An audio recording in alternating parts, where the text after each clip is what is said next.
Halo guys, balik lagi sama Gojam. Dan guys, ini gue ada mau jawab pertanyaan ya. Ini ada pertanyaan masuk dari Bro Wildan Saputra. Oke, Bro Wildan bertanya ya. Oke guys, kita langsung masuk ke pertanyaannya. Halo bang, bahas movement Tissot PRX dong. Yang salah satu partnya diganti sama bahan plastik. Makasih bang. Oke, oke. Ini bener-bener ya. Sebenarnya kasus yang, aduh, gue pernah baca sih soal ini ya, Bro Wildan ya. Oke, gue akan kasih tau pribadi pendapat gue aja deh ya. Oke, jadi sebenarnya apa sih isunya? Jadi gini loh. Ini Tissot PRX ini kan movementnya sebenarnya juga udah lumayan populer ya. Powermatic 80 kalau nggak salah kan gitu. Dan begitu ada yang ngomong katanya memang salah satu komponennya gitu ya, itu pakai plastik katanya gitu ya. Nah, gue udah pernah baca sih soal beginian gitu ya. Jadi orang pada ribut guys gitu. Jadi Tissot PRX sendiri ini bener-bener ya salah satu model Tissot, bahkan gue boleh bilang ini model Tissot yang paling ngetop gitu ya. Sukses banget karena kenapa? Karena desainnya sekilas seperti kayak Royal Oak gitu ya. Tapi harganya ya harga Tissot gitu ya. Tapi desainnya bener-bener seperti Royal Oak gitu ya. Gue sih pernah saking ngetop, gue pernah coba juga. Tapi sih gue nggak terlalu suka karena gue memang orangnya nggak demen design integrated bracelet gitu ya. Dan gue emang bukan orang yang suka pakai bracelet. Nah, jadi sekarang ada orang yang mungkin karena saking ngetop ya gitu ya. Akhirnya sekarang orang jadi persoalin gitu. Oh, katanya salah satu komponen movementnya ada plastik gitu ya. Nah, jadi bahas dong gimana gitu. Oke, jadi sebenarnya masalahnya apa sih pakai plastik gitu ya? Nah, gini ya, sebenarnya kalau menurut gue sih sebenarnya nggak ada masalah bro gitu ya. Sebenarnya sih nggak ada masalah. Gue bukan orang yang jujur ngomong, gue bukan orang yang ahli ya. Gue bukan watchmaker. Gue tuh nggak pernah buka movementnya atau gimana, gue nggak tahu gitu ya. Tapi gue baca dari dua belah sisi gitu ya. Gue pernah baca ada orang yang bilang sebenarnya nggak apa-apa kalau pakai plastik. Karena kenapa? Komponennya salah satunya. Karena kenapa? Jadi lebih magnet, lebih resisten sama magnet. Katanya ke satu gitu. Terus udah gitu, tapi ada juga yang ngomong kalau misalnya pakai plastik tuh jadi kelihatannya kayaknya cheap gitu. Kayaknya aduh, kayaknya kok plastik gitu loh. Jadi kelihatannya kayak murah gitu loh. Jadi dianggap jelek gitu. Nah, ada yang nentang kayak begitu. Terus udah gitu ada yang nentang lagi bilangnya katanya, "Oh, kalau plastik jadi servisnya tuh mesti apa? Jadi lebih susah. Nggak gampang di servis sama apa watchmaker di luar sana gitu. Harus balik ke Swatch kalau misal mau diservis gitu. Jadi kalau pakai plastik lebih susah buat diservis, harus balik ke Swatch gitu. Dimana Swatch bakal charge harganya lebih mahal ya gitu. Nah tapi juga ada yang bela katanya apa? Oh tapi nggak juga kok gitu. Kalau misalnya ada orang yang katanya pernah mau service movementnya ini PRX ini gitu ya. Dia coba service di Swatch sama dia coba watchmaker itu harganya kurang lebih sama gitu loh. Jadi sebenarnya nggak jadi soal gitu. Orang yang sering ributin katanya, oh nanti servisnya mahal karena harus balik ke Swatch. Nggak juga, karena dia pernah coba di luaran ternyata bisa dan harganya juga kurang lebih sama gitu. Jadi kontroversi gitu guys, kontroversi gitu ya. Kontroversi banget bro gitu ya. Kalau menurut gua sih dari kontroversi kayak begini ya. Tapi dan gue baca dari dua belah pihak gitu ya. Kalau lu tanya gue menurut gue gimana? Kalau menurut gue gak usah worry, gak usah khawatir ya. Kenapa? Karena begini. Kalau misalnya lu suka sama Tissot PRX, beli aja. Nggak usah pusingin movementnya pakai plastik nggak pakai plastik. Tenang aja. Kenapa? Karena satu ya. Ini model Tissot PRX. Ini kan model entry level. Kalau lu beli jam entry level ya, lu nggak semestinya worry tentang movement. Ngerti gak? Kalau lu udah beli model yang kelas horologi serius, JLC, Patek Philippe, begitu-begitu. Nah, lu baru concern sama yang namanya movement gitu, ngerti gak? Tapi kalau misalnya Tissot itu kan entry level. Nggak usah pusingin soal movement. Ngerti gak? Nah, jadi kalau lu suka sama desainnya, beli, udah gitu. Karena ini entry level. Lu jam entry level ngapain pusingin movement?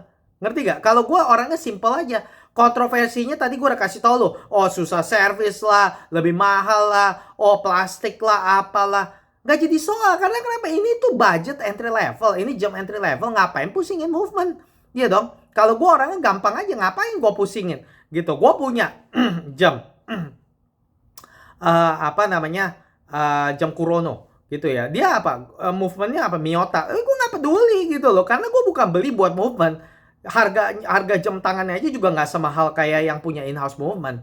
Tapi gue nggak peduli karena gue beli desain gitu. Nah sama PRX ini juga lu mestinya nggak usah pusingin movement, karena ini jam entry level gitu. Kalau lu suka desainnya, beli aja gitu loh, ngerti gak? Jadi nggak usah pusing. Terus sudah gitu juga ya, ini kan jam entry level. Kalau misalnya sampai benar-benar misalkan ada apa-apa dan lu mau servis, salah satu kontroversinya ini kenapa pakai plastik ya, ada orang bilang katanya apa? Oh, kalau mau diservis susah, katanya harus masuk ke swatch lagi, katanya nanti jadi mahal. Gue cek harga servis ini apa, harga servisnya apa nih, Tissot PRX ini ya, itu harganya kalau lu benar-benar mau di overhaul itu cuman sekitar berapa itu?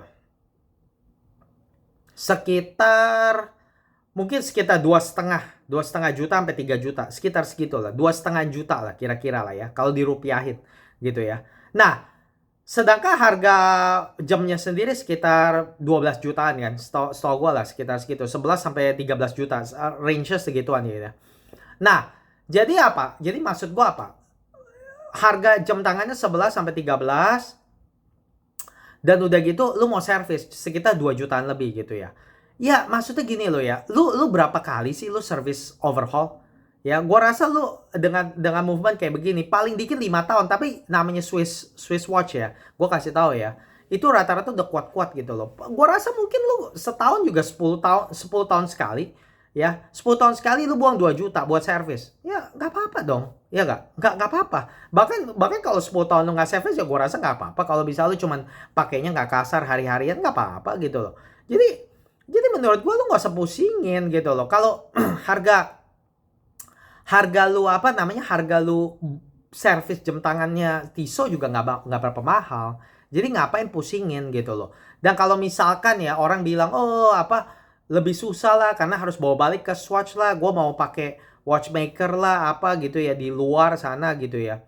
Ya kalau menurut gue sih dengan lu misalnya, kalau gue secara pribadi lah ya bawa ke Swatch 2 juta gitu ya. Ya gue mending gak bawa ke Swatch lah. Gue ragu misalnya lu mau suruh orang servis di luar. Dia juga seperti gue bilang ya, gue pernah dengar juga orang yang coba bawa di luar perbaikin sama di Swatch. Jatuhnya mirip-mirip. Karena kenapa? Karena ini entry level, ini budget, ganti gak? Ini tuh bukan model jam yang kelas atas. Jadi lo harus ngerti gitu ya. Maksudnya gini loh, gimana ya gue ngomong ya? Kalau namanya jam entry level ya, itu ongkos servis itu juga nggak berapa mahal. Nah kalau ongkosnya udah nggak berapa mahal, lu tuh nggak akan terlalu merasakan perbedaannya. Lu servis di luar sama servis di butik gitu, ngerti gak?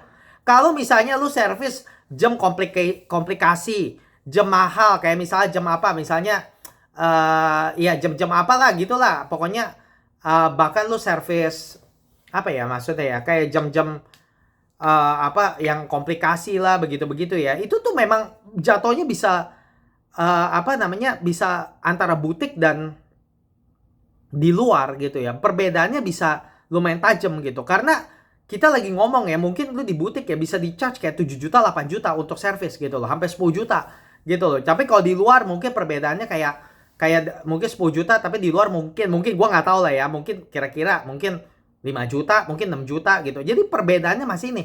Tapi seperti gua bilang, ini dia lu bawa ke Swatch aja, dia cuma charge 2 juta. Jadi kalaupun misal lu bawa keluar gitu, lebih murah pun, lebih murahnya paling berapa? Mungkin 1 juta lebih. Bedanya tuh tipis gitu loh. Karena kenapa? Karena ongkos untuk lu bawa ke butik aja juga, ongkos servisnya juga nggak berapa mahal gitu, ngerti gak? Karena ini model entry level. Makanya itu yang menurut gue kenapa irrelevant gitu loh. Pakai plastik nggak pakai plastik. Karena lu harus ngerti salah satu orang kenapa ributin ya, oh ini pakai plastik karena apa? Karena mereka merasa apa? Oh kalau plastik tuh kalau servis mesti bawa balik ke butik, gua nggak bisa, itu nggak boleh sembarangan, katanya minyaknya harus khusus lah apalah gitu loh. Nggak jadi soal, karena kenapa? Karena lu servis balik ke butik, ke Swatch, gitu ya. Harganya pun nggak mahal, jadi nggak jadi soal gitu. Lu bawa keluar juga hematnya nggak berapa banyak bedanya gitu, jadi nggak usah khawatirin gitu. Terus udah gitu apa terus udah gitu juga apa, kalau misalnya ngomong oh plastik kayaknya murah, kayaknya murahan atau gimana, nggak juga lah gitu loh, nggak juga. Karena kenapa? Karena seperti gua udah baca ya, katanya apa plastik itu digunakan katanya supaya apa, supaya ngeredam magnet gitu, supaya apa namanya, supaya lebih tahan sama magnet gitu. Udah gitu juga sekali lagi gue bilang, ini lu beli jam PRX ini Tissot gitu ya. Tissot tuh jam entry level, nggak usah pusingin movement gitu loh. Kalaupun misalnya sesial-sialnya bilang oh lebih murah atau gimana, bodoh amat, ini emang jam entry level gitu loh. Jadi nggak usah pusing kalau misalkan lu beli jam Panerai, dia kasih komponen nih yang jelek atau gimana, nah lu mungkin mau mencak-mencak atau silakan karena harganya udah puluhan juta. Tapi kalau ini kan enggak, ini kan jam entry level, jadi nggak usah khawatir, nggak usah pusingin. Jadi saran gue gini lah bro, kalau menurut gue ya, terlepas dari kontroversi ya, PRX pakai plastik nggak pakai plastik, kalau menurut gue udah nggak usah pusingin gitu loh. Sekali lagi, ini jam entry level, lu beli desain, lu nggak usah pusingin soal movement. Emang lu nggak seharusnya pusingin soal movement karena ini jam entry level. Lu beli desain, lu harus ingat lu beli desain. Jadi kalau lu memang suka desainnya, lu beli aja. Itu pendapat gue begitu, gitu ya. Oke, begini aja ya, bro, Wildan. Semoga ini membantu ya. Kalau misalnya ada yang nggak jelas, nanti tanyakan aja lagi ya. Nanti gue bisa bahas kalau misalnya ada yang nggak jelas.